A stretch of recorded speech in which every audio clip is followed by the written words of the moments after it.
नमस्कार दोस्तों, physics classes में आपका स्वागत है। जैसे हमें एक नोटिस मिला है जिसमें उत्तराखंड लेक्चरर जो पोस्ट आई है 544 सामान्य वर्ग के लिए है और 27 सिर्फ महिला वर्ग के लिए, जिसमें से हम लोग यहाँ पे जो है उसका सिलेबस लेके आए हैं। जो फिजिक्स के सिलेबस के लिए हम फिजिक्स लेक्चरर के लिए ये सिलेबस लेके आए हैं कि उसमें क्या क्या सिलेबस है, उसके प्रीवियस ईयर क्वेश्चन क्या होंगे और उसका जो कोर्स है वो हम यहाँ पे शुरू करेंगे। ठीक है, तो जैसा कि आप लोगों को पता होगा, जो लोग एलिजिबल है वो नोटिस भी देख चुके होंगे कि 64 पोस्ट है। ठीक है, और 2 जो है महिला वर्ग के लिए, 64 है पोस्ट किसके लिए, जो सामान्य वर्ग है जहाँ पे सब लोग दे सकते हैं, सिर्फ महिला वर्ग के लिए 2 है जो केवल महिलाएं वहाँ दे सकते हैं। तो हम लोग ये जो यहाँ पे जो आज से इसका लेक्चर शुरू किया है, लेक्चर सीरीज शुरू किया है, उसमें हम प्रीवियस ईयर जहाँ पे भी लेक्चर के पेपर हुए हैं ऑल इंडिया ओवर में, जहाँ पे यूपी हुआ या हरियाणा हुआ, पंजाब, जहाँ पे भी हम सारे क्वेश्चन उनके सारे प्रीवियस ईयर पेपर यहाँ पे करेंगे। साथ ही साथ उत्तराखंड का जो प्रीवियस ईयर पेपर है उसको भी सॉल्व करेंगे। उसके साथ साथ पीजीटी के जितने भी कोई अलग स्टेट में पेपर होते हैं उनको भी हम यहाँ पे कवर करेंगे। तो सबसे पहले तो मैं अपना इंट्रोडक्शन दे देता हूँ। जो लोग नए हैं, जिन लोगों ने जो आज पहली बार जुड़ रहे हैं, मेरा नाम कैलाश चांगर है और मैं एमएससी फिजिक्स और साथ ही साथ सीएसआई नेट भी क्वालिफाइड हूँ। ठीक है, तो हम लोग जो पहला क्वेश्चन इस सीरीज को शुरू करते हुए आज हम पहला क्वेश्चन कर लेते हैं। जो जितने भी प्रीवियस ईयर में क्वेश्चन आए हैं वो हम सारे क्वेश्चन करेंगे। ठीक है, पहला क्वेश्चन है when a tension in wire T1 and its length is L1 and when tension is T2 and its length L2 what is length when that is no tension. ठीक है, तो कह रहे हैं कि हिंदी वाले भी देख ले, हिंदी का एक एक वर्ड में यहाँ ट्रांसलेट करूंगा कि when tension is in wire is T1, जब क्या है धागे में है तनाव, क्या है तनाव T1 है तथा इसकी लंबाई क्या है, लंबाई है इसकी L1। जब कहा गया कि जब इसका जो तनाव T2 हो जाता है तो इसकी लंबाई कितनी होती है, L2 होती है। तो बताइए व्हाट इज द लेंथ, क्या होगी लेंथ जब उस धागे पे कोई तनाव नहीं लग रहा होगा, उस धागे पर कोई तनाव नहीं हो रहा होगा। तो इस क्वेश्चन का सॉल्यूशन देखेंगे हम हुक्स लॉ के अनुसार। हुक्स लॉ के अनुसार क्या है, हुक्स लॉ क्या बोलता है, जो फोर्स होता है वो क्या होता है, तनाव के इक्वल होता है, टेंशन के इक्वल होता है और साथ ही साथ क्या उसके ये एक्सटेंशन के इक्वल होता है। भाई ये एक्सटेंशन के प्रोपोर्शनलिटी होता है। फोर्स होता है तनाव के बल के और एक्सटेंशन के भी डायरेक्टली प्रोपोर्शनलिटी। इसका मतलब जो तनाव पहले जो वायर में है, तनाव कितना लग रहा है T1 directly proportional to extension. Extension कितना है भाई, इसका L1 था, इसकी L इसका क्या था जब पहले इसका वास्तविक कितना रहा होगा, L रहा होगा, तो इसमें तनाव के बाद कितना ही लंबाई L1 हो गई। सिमिलरली जो T2 है, जब तनाव T2 है तो क्या है L2 माइनस L1, इतना क्या एक्सटेंशन हो गया इसमें। अगर हम क्या करेंगे, इक्वेशन 1 इसको 1 मान लेते हैं, इसको 2 मान लेते हैं, दोनों इक्वेशन को डिवाइड करेंगे तो T1 upon T2 equal to कितना आ जाएगा, K L1 minus L2 upon कितना आ जाएगा, K L2 माइनस L1।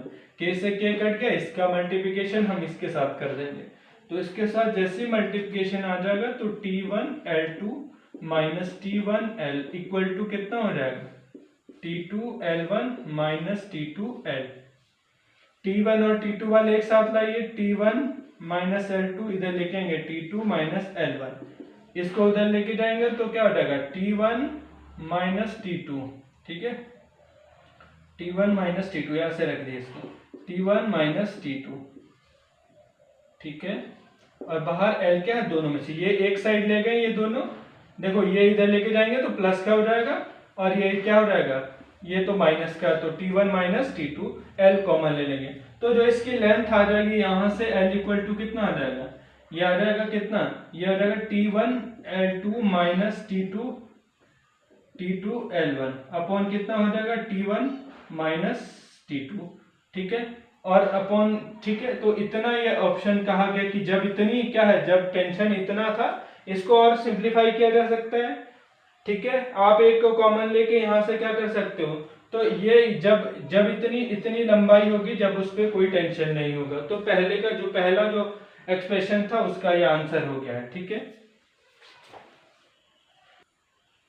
तो इसका दूसरा क्वेश्चन लेके आए हम। क्या कह रहे हैं कि if unpolarised light of intensity I not, कोई अनपोलराइज्ड अध्रुवित प्रकाश है जो है अध्रुवित प्रकाश क्या है जिसकी तीव्रता कितनी है I naught, is fall on polariser, जो है पोलराइजर पे क्या ध्रुवण पे पड़ता है, and the angle of polariser and the angle between polariser और एनालाइजर। ठीक है, पोलराइजर और एनालाइजर के बीच एंगल कितना है 60 degree. The intensity of emerging light, जो निकली है लाइट, जो ट्रांसमिट होकर लाइट निकली है उसकी इंटेंसिटी कितनी होगी। पहले एक बार और देख लो क्वेश्चन, पहले अच्छे से समझ जाओ। अनपोलराइज्ड अध्रुवित प्रकाश जो है जिसकी इंटेंसिटी आई नॉट है, फॉल ऑन अ पोलराइजर, ध्रुवण पे पड़ती है, और ध्रुवण तथा an angle between polarizer and analyzer. ठीक है, एनालाइजर और पोलराइजर, जहां से एनालाइजर और पोलराइजर के बीच का थीटा कितना दे रखा है 60 डिग्री। और कहा गया कि जो इमर्ज होके निकली है लाइट, इंटेंसिटी कितनी है उसकी जो इमर्ज होके लाइट निकली है। तो हम लोग इसके लिए यूज करते हैं मेलस लॉ। मेलस लॉ आप सब लोग जानते हैं कि लॉ ऑफ मेलस क्या बोलता है, लॉ ऑफ मेलस बोलता है। एक बार देख लेते हैं कि क्या बोलता है। ठीक है, तो लॉ ऑफ मेलस क्या बोलता है, देखो कि अगर क्या है अनपोलराइज्ड लाइट आप क्या कर रहे हो, किसी पोलराइजर पे इंसिडेंट करा रहे हो, इसका मतलब क्या हो जाएगा, जो वाइब्रेशन होगा, मतलब ये कोई एक पोलराइजर है, यहाँ पे समझ आते हैं, ये कोई पोलराइजर है, यहाँ पे क्या आपने अनपोलराइज, जिसकी क्या वो तो सब डायरेक्शन में वाइब्रेट करेगी। ठीक है, तो एक अनपोलराइज्ड लाइट जब आप किसी क्या कर रहे हो पोलराइजर से, जिसके पास आई इंटेंसिटी थी इसके पास, तो जब इसे पोलराइजर से गुजारोगे आप, तो सिर्फ वाइब्रेशन क्या जो इसके पैरेलल होंगे वही वाइब्रेट होंगे, वही आगे ट्रांसमिट होगी, बाकी को ये रोक देगा। तो कहा गया है कि जो ये लाइट आई यहाँ पे, इसकी इंटेंसिटी कितनी हो जाएगी, हाफ हो जाएगी। ठीक है, तो मेलस का लॉ जो स्टेटमेंट है मेलस का, वो यही कहता है कि when a incident unpolarised light, जब आप क्या कर रहे हो अनपोलराइज्ड लाइट इंसिडेंट करा रहे हो किसी पोलराइजर पे, ठीक है, इस पोलराइजर पे तो क्या करेंगे पोलराइजर पे, तो get vibrate parallel to the polarization. ठीक है, पोलराइजर जो इसके जो वाइब्रेट होंगे, जो आगे निकलेगी, वो सिर्फ इसके पैरेलल होंगे। ठीक है, तो if intensity of unpolarized light equal to I nought, तो जो यहां से निकली, जो पोलराइजर से निकली ट्रांसमिट इंटेंसिटी, ठीक है, जो अनपोलराइज्ड जो ट्रांसमिट इंटेंसिटी जो ये लाइट निकली, इसकी कितनी हो जाएगी हाफ। तो इसका मतलब जो मेलस का लॉ बोलता है वो आई इक्वल टू कितना, I naught by 2 cos square theta. ठीक है, ये मेलस लॉ है। जिन लोगों को कंसेप्ट नहीं पता तो वो लोग पढ़, ठीक है, हमारी जो ऑफलाइन जो क्लासेस चल रही है उनको ज्वाइन कर लेते। ठीक है, देखिए ये है I naught, intensity I naught by 2। ठीक है, कॉस की वैल्यू रख देते हैं हम। ठीक है, कॉस की क्या वैल्यू रख देंगे हम, थीटा की वैल्यू रख देंगे। थीटा की वैल्यू यहाँ पे, तो कॉस की वैल्यू जब हम रखेंगे cos 60, तो cos 60 कितना आ जाएगा, cos 60 हो जाएगा 1/2। ठीक है, तो 1/2, तो पाई आई नॉट बाई 4 इसका आंसर आ जाएगा। ठीक है, तो इमर्जिंग लाइट की जो इंटेंसिटी हो जाएगी वो क्या हो जाएगी 1/4 हो जाएगी। ये इसका करेक्ट आंसर था। तो थर्ड क्वेश्चन है, इफ पोटेंशियल दे रखा है, if potential is given by Vx equal to 5x square plus 5xy, what will be the value of electric field at point इतना। ठीक है, ये जितने भी क्वेश्चन कराए जा रहे हैं ये कहीं ना कहीं प्रीवियस ईयर में आ रखे हैं, या तो पीजीटी में आ रखे हो या किसी कहीं के भी लेक्चरर में आ रखे होंगे, जो कि किसी के अधीनस्थ आयोग द्वारा दिए गए। ठीक है, तो देखिए हिंदी वाले एक बार समझे, विभव गिवन है हमारे पास, पोटेंशियल जो है विभव गिवन है जो इतना दे रखा है, तो what will B electric field, वैद्युत क्षेत्र बताना है आपको, वैद्युत क्षेत्र बताना है किसी बिंदु पर बताना है, जो बिंदु कितना है इतना दे रखा। तो आप जानते हो relation between electric field and potential, electric field equal to negative gradient of potential. ठीक है, तो इसको क्या लिख सकते हैं ग्रेडियंट को हम लिख सकते हैं कि क्या है minus del B by del x हो रहा होगा, minus del B by del y भी हो रहा होगा, और क्या है minus del B by del z भी हो रहा होगा। ठीक है, और इसके साथ क्या हो जाएगा, क्योंकि ये वेक्टर क्वांटिटी है तो आई जे भी रहेगा इसके साथ। ठीक है, आई जे के भी रहेगा। ठीक है, अभी देखें, अब अगर यहां डिफरेंशिएट करें हम x के रिस्पेक्ट में v को डिफरेंशिएट करते हैं तो कितना आता है, देखिए x माइनस बाहर तो x के इसमें कितना हो जाएगा 10x। ठीक है, प्लस यहाँ पे x कंपोनेंट है तो 5y आई कैप में माइनस डेल, देखो इसके उसमें कितना हो जाएगा, देखो y के रिस्पेक्ट में सिर्फ 5x आ जाएगा। ठीक है, j क्या आगे तो है नहीं, आगे तो आप जीरो कर सकते हैं इसको। ठीक है, तो अब क्या है, आप क्या करोगे, यहां से वैल्यू रख दोगे, किस पॉइंट पे पूछा गया 1 2 -2 और 0 यानी x y z की वैल्यू। तो देखिए x की वैल्यू कितनी आ गई, x की वैल्यू देखिए यहाँ पे 10 1 है तो 10 और कितना हो जाएगा -10। ठीक है, इतनी हो जाएगा -10 आई क्या, क्योंकि -2 है, -5 इंटू 1 j, तो सिर्फ कितना आ जाएगा, देखिए माइनस माइनस माइनस 5 j इसका करेक्ट आंसर आ जाएगा। तो एक और क्वेश्चन लेके आए हैं, देखो ये कोई एक चार्ज सेटअप दिया हमारे पास, कहा गया इसके पास आपके पास 3 चार्ज है, इस फोर्थ कॉर्नर में एक चार्ज कहीं से लाना है आपको। ठीक है, अब ये फोर्थ कॉर्नर में चार्ज लाने में तो आपको पोटेंशियल एनर्जी निकालनी है वही है, या हम क्या बोल सकते हैं यहाँ रिक्वायर्ड वर्क डन, जो रिक्वायर्ड वर्क डन होता है या उसे कैलकुलेट करवाएगा। देखो किसी भी चार्ज क्या है रिक्वायर्ड वर्क डन लिख सकता है मैं इसकी जगह कि रिक्वायर्ड वर्क डन कितना होता है, रिक्वायर्ड वर्क कितना। हम जानते हैं कि क्या है, जब किसी चार्ज को हम पोटेंशियल की डेफिनेशन जानते हैं कि क्या है, आप जानते हैं W बाई क्यू, आप बोलते हैं इसको, जब हमने क्या है एक टेस्ट चार्ज कहीं से लेके आए, हम लोग एक टेस्ट चार्ज लेके आए कहीं पे, ठीक है, या एक चार्ज लेके आ रहे हैं हम इन्फिनिटी से, तो हमें जो इसको लाने में क्या करना पड़ रहा है, वर्क डन करना पड़ रहा है, इसको ही तो विभव बोलते हैं, work done on per unit test charge, हम बोलते हैं work done on the charge. ठीक है, अब इसको कैसे, एक जो चीज बताई जाती है वो स्लोली लाया जाता है, ठीक है, क्योंकि नहीं तो एक्सेलरेशन का कंसेप्ट यूज हो जाएगा। देखो ये वाइब्रेशन करने लगेगा, ऑसिलेशन करने लगेगा। ठीक है, आप जैसी देखो ये अगर आपने यहाँ पे कोई चार्ज फील्ड है, यहाँ चार्ज है, ये पॉजिटिव चार्ज होंगे तो एक फोर्स लग रहा होगा मूव, तो कैसे लाना है, स्लोली ला रहे होंगे आप, bring to infinite that point पे। ठीक है, कहाँ पे, जहां पे आपको कैलकुलेट करना है। तो जो W होता है ये होता है QB, आप बोलते हैं इसको ही तो आप बोलते हैं कि यही तो पोटेंशियल एनर्जी होता है, इसको ही तो जो वर्क डन रिक्वायर्ड होता है इसको ही तो क्या बोलते हैं पोटेंशियल एनर्जी। तो आपको वर्क डन कैलकुलेट करवाए या पोटेंशियल एनर्जी कैलकुलेट करवाए, तो ठीक है, तो हम लोग यहाँ पे देखते हैं, ठीक है, कि फोर्थ चार्ज को लाने में कितना वर्क डन किया गया। इसका जो साइड है वो सब जगह ए है, ठीक है, जब ये a है ये भी a है तो ये √2a हो जाएगा। फोर्थ चार्ज को लाने पे, फोर्थ वन पे कॉर्नर पे चार्ज को लाने में कितना वर्क डन रिक्वायर्ड होगा, तो हम लिखेंगे सबसे पहले तो W1 हो जाएगा, तो W1 कितना हो जाएगा Q1B। ठीक है, अभी Q1B देखें तो W1 कितना हो जाएगा, तो इसके वजह से पहले हम इसके देखें, अगर देखे W1 तो देखे चार्ज ये है रिक्वायर्ड, इसको लेके आ रहे हैं आप, देखो इस जगह लेके आना है तो आप किसको ला रहे हैं, तो इस पे क्या V1 बोल रहे हैं, आपने पोटेंशियल काम किया। तो सिमिलरली देखो जो टोटल वर्क डन कर रहे होंगे आप, या W2 बोले तो इसको अलग अलग देखो, सिमिलरली चार्ज है तो आप इस चार्ज से 1 2 बोल दो, इसको 1 बोल दो, इसको 2 बोल दो, इसको 3 बोल देता है। तो टोटल वर्क डन कितना हो जाएगा, Q तो सब जगह सेम है, तो इसके वजह से ये जो आ रहा होगा V1 है, और इसके वजह से कितना V2 है, इसके वजह से V3 है। तो ठीक है, आप विभव के बारे में जानते हैं कितना होता है 1/4πε0। ठीक है, कितना होता है Q/R।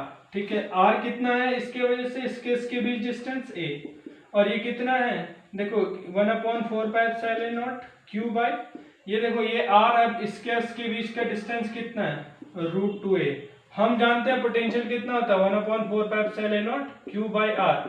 ठीक है, तो देखिए ये इतना हो गया 2/√2a, जहाँ ये a था यहाँ √2a हो जाएगा, प्लस इसके और इसके बीच कितना डिस्टेंस है 1/4πε0 q/a।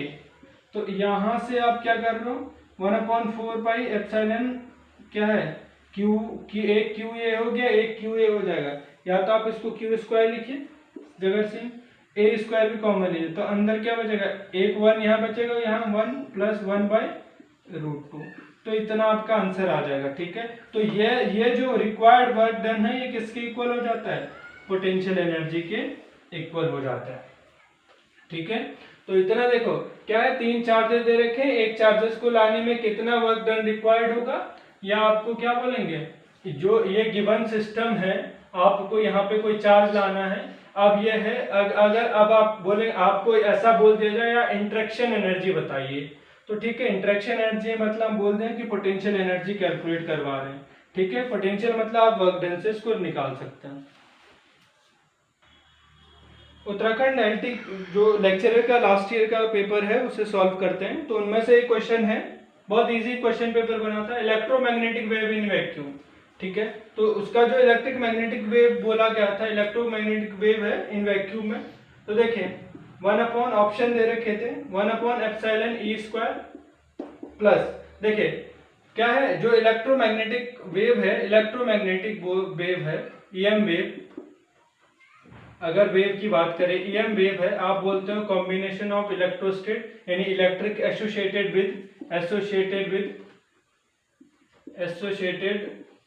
With electric field with E field plus क्या है एसोसिएट विद क्या है with magnetic field B field यानी बी फील्ड बोल दो। तो देखिए जो ये होता है 12ε² एनर्जी डेंसिटी। ठीक है, और इसका कितना होता है, देखिए 1/2 तो ऐसे ही रहेगा। देखो आप बोलते हो कि ये कितना हो जाता है, जो 1/ε होता है वो म्यू बन जाता है, तो म्यू इसका हो जाएगा। ठीक है, म्यू v², तो ये ऑप्शन इसका करेक्ट आंसर। ठीक है, एक ही जगह, क्योंकि इलेक्ट्रोमैग्नेटिक जो वेव होती है वो एसोसिएट विद इलेक्ट्रिक फील्ड में कितने एसोसिएट है और मैग्नेटिक फील्ड, या बोलते हैं हम दोनों का कॉम्बिनेशन है। ठीक है, तो इतना जानते हो हम लोग, और ये इसका 1/μ लिखा जाता है, इतना आंसर। एक और क्वेश्चन बोला गया है propagation, direction of propagation of electromagnetic wave. ठीक है, इलेक्ट्रोमैग्नेटिक वेव की डायरेक्शन कौन बताता है। ठीक है, तो आप बोलते हो इन जनरली जो एस वेव है पॉइंटिंग वेक्टर है वही बताता है E × B, तो ये डायरेक्शन बताता है भाई ए और बी जो इलेक्ट्रोमैग्नेटिक वेव। क्योंकि जनरली क्या बोला जाता है, जनरली बोला जाता है कि पॉइंटिंग वेक्टर, ठीक है, पॉइंटिंग वेक्टर यानी एस वेक्टर जो है एंड को वेव प्रोपेगेशन के वेक्टर इन सेम डायरेक्शन, तो ये बोला जाता है। और अगर अन्य क्वेश्चन देखें तो बहुत इजी क्वेश्चन बने हैं, मैं इन सारे क्वेश्चनों का सॉल्यूशन आप लोगों को प्रोवाइड करा दूंगा। ठीक है, और एक और चीज है Michelson Morley interference was design the steady nature. तो आप लोगों को पता है साउंड वेव या जो इन्होंने डिजाइन किया था किसका, माइकलसन मोरले जो है design to study the nature of wave, nature के लिए या साउंड वेव के लिए या मैटर वेव के लिए या ईथर और या सनलाइट के लिए। बंद कर दो। एक और क्वेश्चन है फोर्थ नेचुरल लॉ। ठीक है, fourth natural law of electromagnetic theory, ऐसे जिसमें कि क्या 4 नेचुरल लॉ हो। ठीक है, natural law 4 natural law in electromagnetic wave EM magnetic theory में, इलेक्ट्रोमैग्नेटिक थ्योरी में। ठीक है, क्या किस किस के, पहला लिखा है आइंस्टीन इक्वेशन के, पहला ऑप्शन है आइंस्टाइन इक्वेशन के, दूसरा बी ऑप्शन है मैक्सवेल के, थर्ड है न्यूटन, मैक्सवेल इक्वेशन, थर्ड है न्यूटन इक्वेशंस के, और क्या है डी ऑप्शन है फैराडे के। तो आप जानते हो आइंस्टाइन का जो इक्वेशन था पहला इक्वल टू कितना है mc²। फैराडे के 2 लॉज थे आप लोगों को पता है, दूसरे लॉज को लेंज लॉज भी बोलते हैं। न्यूटन्स के 3 इक्वेशन थे, ठीक है। U इक्वल टू कितना, V equal to u a t plus a t, और दूसरा क्या था, U इक्वल टू कितना, S equal to u t plus half a t square, and third one equal to V square equal to U square plus 2AS, ठीक है, S displacement. अब बचता है मैक्सवेल। तो मैक्सवेल की 4 इक्वेशन थी। पहला जो था वो कहता है डेल डॉट इक्वल टू कितना, रो एप्सिलॉन नॉट, पहली इक्वेशन थी। दूसरी क्या जो दिखाती है, गॉस लॉ को दिखाती है। दूसरा था del dot B equal to कितना, 0, जो कि दिखाती है गॉस लॉ इन इलेक्ट्रोस्टेट था, गॉस लॉ इन इलेक्ट्रोस्टेट। और जो ये सेकंड दिखाता है, ये दिखाता है गॉस लॉ इन मैग्नेटो। इसका फिजिकल सिग्निफिकेंस क्या है, मैग्नेट, इसका फिजिकल सिग्निफिकेंस है मोनोपोल डज नॉट एग्जिस्ट, मतलब कितने भी छोटे भाग में तोड़ दोगे एक पोल नहीं रहेगा। मैग्नेट के 2 ही पोल रहेंगे, एक पोल, एक मोनोपोल नहीं एग्जिस्ट करता है, ठीक है, उसमें 2 ही पोल होते हैं। तो ये इसका फिजिकल सिग्निफिकेंस भी पूछा जाता है कभी कभी। क्या पूछा जाता है, इसका मतलब फिजिकल सिग्निफिकेंस बताइए। तो देखें इसका फिजिकल सिग्निफिकेंस क्या, monopole does not exist. Third क्या, del cross E equal to कितना, देखो थर्ड जो थी del cross E equal to कितना, minus del V by del T. इसको बोलते हैं फैराडेज लॉ, मॉडिफाइड जो फैराडेज लॉ, ठीक है। एंड फोर्थ वन जो है, जो मॉडिफाई हुआ था, Ampere's law, del cross B equal to कितना, mu J plus mu epsilon mu not epsilon naught del E by del T. ये सब मैंने फ्री स्पेस में लिखा है, इसलिए म्यू नॉट एप्सिलॉन नॉट ही। तो ये इसकी 4th इक्वेशन थी, जिसको बोलते हैं Ampere's modified law, Ampere's modified laws, ठीक है। तो जितने भी हैं हम लोग चाह रहे हैं, जो लोग भी इंटरेस्टेड हो इस चीज के लिए, हम लोग ऑनलाइन क्लासेस शुरू कर रहे हैं, ठीक है। कल से ऑनलाइन क्लासेस शुरू है। आप मुझे व्हाट्सएप कर सकते हैं, ताकि हम लोग डायरेक्ट इंटरेक्ट कर पाए और आप अपने जो है डाउट डायरेक्ट पूछ पाए, ठीक है। यहाँ तो मैं सॉल्व कर रहा हूँ, हो सकता है कि किसी को किसी भी चीज में कोई प्रॉब्लम आ रही हो या कोई समझ नहीं आ रहा हो जो टर्म्स, तो यहाँ पे नहीं पता चलता। तो जो है हम क्या है, गूगल मीट और गूगल जूम पे हम क्लास ले रहे हैं, गूगल मीट पे। तो आप लोग अपने व्हाट्सएप से मुझे मैसेज कीजिए, और फ्री 7 डेज तक का फ्री डेमो क्लास है।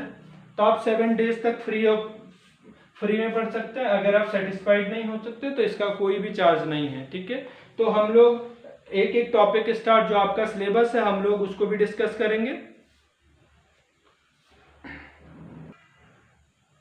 हमारे पास जो फिजिक्स में सिलेबस है, जो इसका सिलेबस दिया गया है आयोग द्वारा, पहला है काइनेमेटिक्स में बहुत सिंपल चीजें पूछी है, यूनिफॉर्म मोशन, डिस्प्लेसमेंट, डिस्टेंस, और क्या है, वेलोसिटी हो गई, स्पीड हो गई, uniform acceleration, non uniform acceleration, ये सब हम काइनेमेटिक्स में कवर करेंगे। साथ ही साथ लिखा हुआ है प्रोजेक्टाइल मोशन और सर्कुलर मोशन के बारे में, यानी 9th का जो एनसीईआरटी है उसका ज़्यादातर टॉपिक है।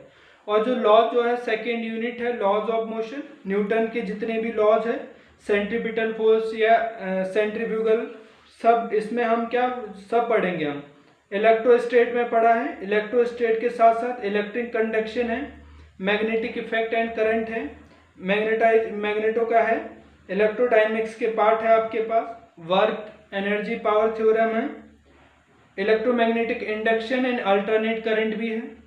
तो जिन लोगों को ऐसा लग रहा है कि ये सिर्फ 12th का है, 11th 12th का नहीं, सारा आपका देखो, एटॉमिक एंड न्यूक्लियाई है, इलेक्ट्रॉनिक डिवाइसेस दे रखा है, कम्युनिकेशन सिस्टम दे रखे हैं, एटॉमिक मॉलिक्यूलर फिजिक्स दे रखी है, कंडेंस मैटर फिजिक्स दे रखी है, न्यूक्लियर एंड पार्टिकल फिजिक्स दे रखी है, मैथमेटिकल फिजिक्स दे रखी है, साथ ही साथ क्लासिकल मैकेनिक्स भी दे रखी है, थर्मो भी दे रखी है, ठीक है, ऑसिलेशन, वेव एंड ऑसिलेशन भी दे रखा है। तो पूरा जितने भी ग्रेजुएशन में आपने जब ईयर वाइज होता था, 3 ईयर में 9 जो बुक्स पढ़ी है आप लोगों ने, बीएससी में जो ग्रेजुएशन में होता है, साथ साथ हमने इसको पोस्ट ग्रेजुएशन के भी सिलेबस है। तो सारा सिलेबस दे रखा है, ना कि पूरा 11th 12th से काम चलने वाला, ठीक है। तो हम यहाँ पे जो लेक्चर सीरीज शुरू किया है उसे हम कंप्लीट करेंगे, और आगे भी नई वीडियोज आएंगे।